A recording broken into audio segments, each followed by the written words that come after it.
Well, as Richard said so kindly, I'm Tiffany Garvin. I'm a holistic health and energy coach. And I'm so glad to be here because I've got some neat things to share with you. My father-in-law used to be a real estate agent, and my husband used to be a loan officer. So I understand a little bit of the stress and the overwhelm and the responsibility that you feel in your businesses. You're constantly trying to build and grow your client base, you're managing relationships, you are dealing with buyers and sellers and appraisers and loan officers and dealing with varied relationships and personalities. And sometimes that can be a little extra stressful. I know that you also have to manage glitches in sales and appraisals that come in below what you were hoping, or sales fall through. This is an interesting business, a profession that requires you to be on your game all the time. You can't lax and you can't allow emotions to take over and interfere with relationships or processes, because that can be very costly to you, right? Cool. And you're always trying to be the person that your client can rely on and trust in and know that you've got their back. And if you lose your cool, what could that do to their trust in you? It could really damage it. And so I want to help you do two things today. First, I want to be able to arm you with some tools that will help you manage the things that are thrown at you each day. I also want to help you eliminate internal blocks that you might have to help you accomplish more and grow your business the way that you want to grow it. Because you're all your own boss, basically, right? You're in charge of how your business succeeds. You're in charge of being motivated each day. And so sometimes there can be blocks to slow you down or even paralyze your business. Would any of you like to learn this technique? You betcha.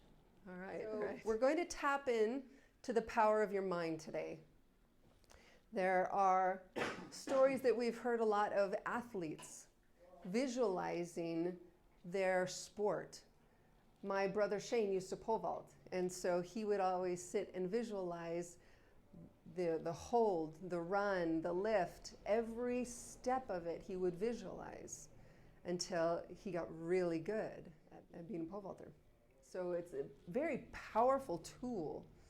And what I want to show you is that professionals can use this as well. You can visualize interactions that you're going to have with people. You can visualize a sale going through.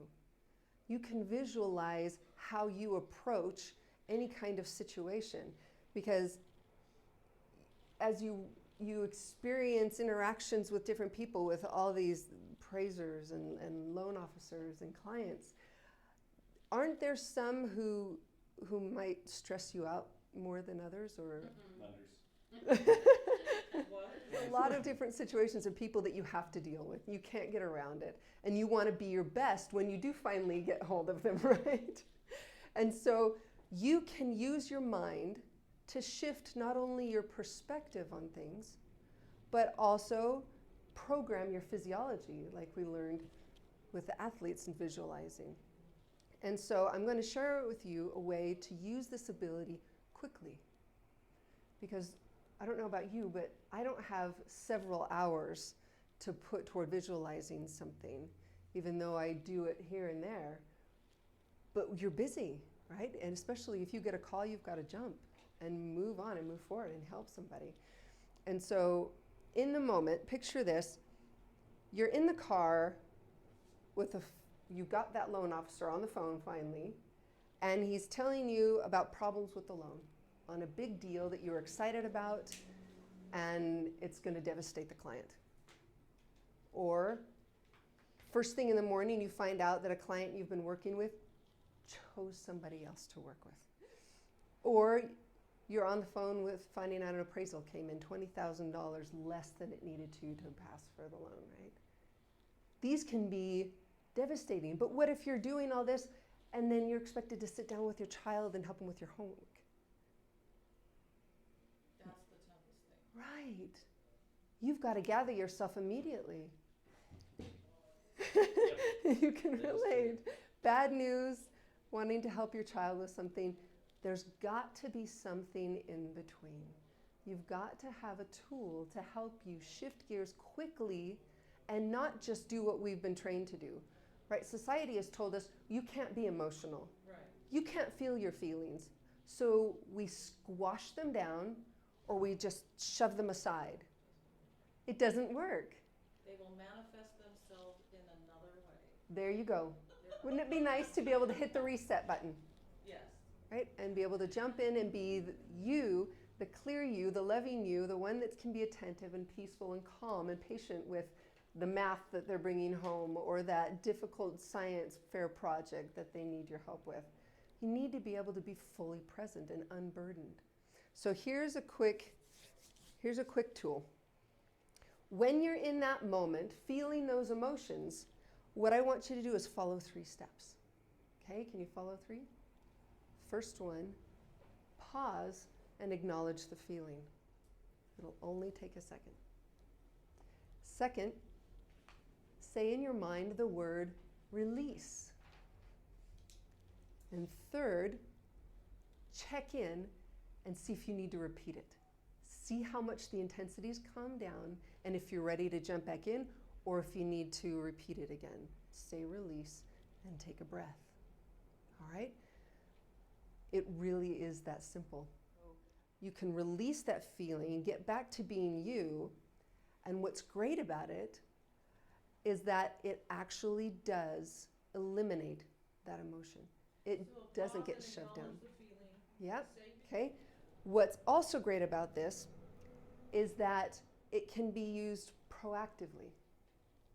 So if you are like me and you want to be able to move into a situation where you know it's going to be stressful, you know you're going to have to deal with a personality that's not that easy to deal with. Somebody's always grumpy or somebody's difficult to deal with in one way or another. So you stop and you take a minute and you work on yourself proactively, right? Identify how you're going to feel in that situation. Then, if you want to, you can even rate it. Like on a scale of 1 to 10, give it a rating. How bad is it? You know it's going to be ugly. Is it a 10? Or is it 7 to 8? It's something that you really like to stay on top of, but it's not going to kill you. Or where is it on that scale? Then you can use release and bring it down before you even enter that situation. I'll have you choose an obstacle, something that you can think of right now that bothers you, whether it's a frustration with a client or a loan officer, or or somebody coming to visit. There you go. Okay. Something that's stressful, And you know it's going helping. to be. You know it's going to be that way. So has everybody got one thing? So let me give you some suggestions if you don't quite yet. There could be a limiting belief, like people don't like me, or I'm not smart enough, or I'll never have a steady stream of clients, right? Applying it to real estate. Or a negative thought like, who am I to do this? Or I'll never really be successful. Or so there could be those negative thoughts floating around, right? Those get to us sometimes. Or it could be some people say them to your face. You're like, oh, sure. Okay. And then it's your reaction. How do you feel about that? Depends on the day. If you just got off the phone with the loan officer, your parents are coming. There you go. So that feeling is something that you could work on as well. A feeling of fear or frustration or worthlessness. I mean, heaven forbid, right? Or a painful memory. Maybe you lost a big sale. Maybe you've got a situation that looks just like one that you had a few months ago and you're just feeling dread. That's something you can work on too. All right, so everybody got one thing? All right. Hey, let's rate it now. Between 1 and 10, just give it that intensity. Where is it? It's totally subjective. It's just to help you kind of identify where it is so that you can notice the shift when we're done. So thinking about that issue, think in your mind the word release and take a deep breath.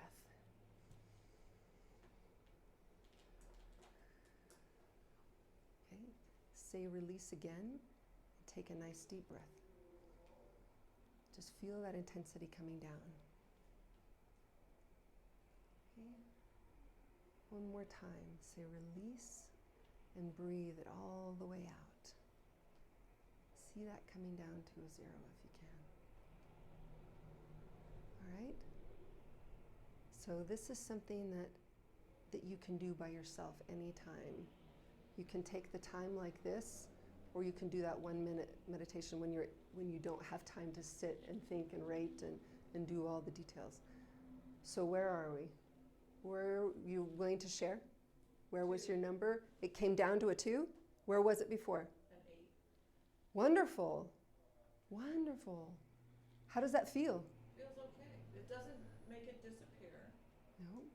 But your ability to deal with it increases. That's it. That's it. That's what we do. For many people, there's so much baggage, so many experiences and memories and feelings that they have shoved down over their lifetime that's in a backpack on their back, right? Yeah. So instead of being able to come into a situation free and clear and unburdened and open, they've got this momentum behind them of either frustration or worthlessness or sadness or this is never going to work. I mean, what's that? The dwarf? It'll never work. Well, right. He's got a lot of baggage. He goes into a situation saying it's not going to work. How many people do you know like that? I know one big one. Right, but it's that programming. All of that baggage and that burden creates programming that you run off of. How hard is it to shift a computer program midstream? Right? You can't just make Word do something like Photoshop. It just is impossible. But if you have tools to eliminate that baggage, eliminate that programming, then you have the clarity to choose and to think about a situation the way you would choose to, the way you want to. So what would you do, let's say like he's in the middle of a conversation, the loan officer is blowing it, and he just starts feeling that range. That 1 minute meditation. You think release and breathe, release and breathe. She right there, she's See ya. There you go. If you can get away, right? We learned that in martial arts. There's no point in facing a confrontation and fighting if you don't have to. If you can leave the situation and go calm yourself down, that's the best. It is.